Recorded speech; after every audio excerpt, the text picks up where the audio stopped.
అందరికీ నమస్కారం. Welcome back to my blog. ఎంతో రుచిగా ఉండే అయ్యప్ప స్వామి ప్రసాదం ప్రపంచవ్యాప్తంగా ఎంతో ఫేమస్. అయితే దీనికి ప్రత్యేకించి ఈ రుచి రావడం వెనుక ఓ కారణం ఉంది.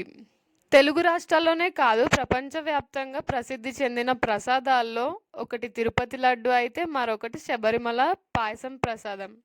ఇందులో వాడే ప్రత్యేకమైన ఎర్ర బియ్యాన్ని మావేలిక్కర ట్రావెన్కోర్ దేవస్థానం పరిధిలోని చిట్టి కులంగరదేవి ఆలయం నుండి సరఫరా చేస్తారు.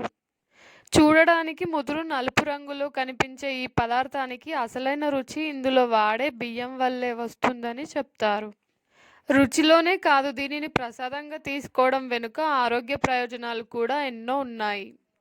ఎముకలను పిండి చేసే చలిలో శబరిమలకు వచ్చే స్వాములకు శారీరకంగా ఎన్నో రకాలైన పోషకాలను అందించేలా ప్రసాదాన్ని తయారు చేస్తారు.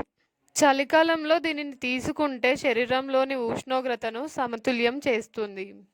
చాలా కొన్ని పదార్థాలనే ప్రసాదం కోసం వాడుతూ ఉంటారు. అందులో తాటి బెల్లం, ఎర్రబియ్యం, నెయ్యి, ఎండు కొబ్బరి, శొంఠి పొడి, యాలకులు, పచ్చకర్పూరం, ఎండద్రాక్షను పాయసం తయారీలో వాడతారు.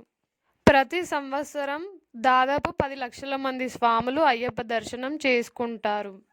41 రోజుల కఠిన మండల దీక్ష తరువాత ఇరుమిడితో మణికంఠుడి దర్శనానికి వెళ్ళే స్వాములు తెచ్చే ఈ ప్రసాదం కోసం ఎంతోమంది ఎదురుచూస్తూ ఉంటారు. సో ఇది అండి ఇవాల్టి video. Thank you for watching this video.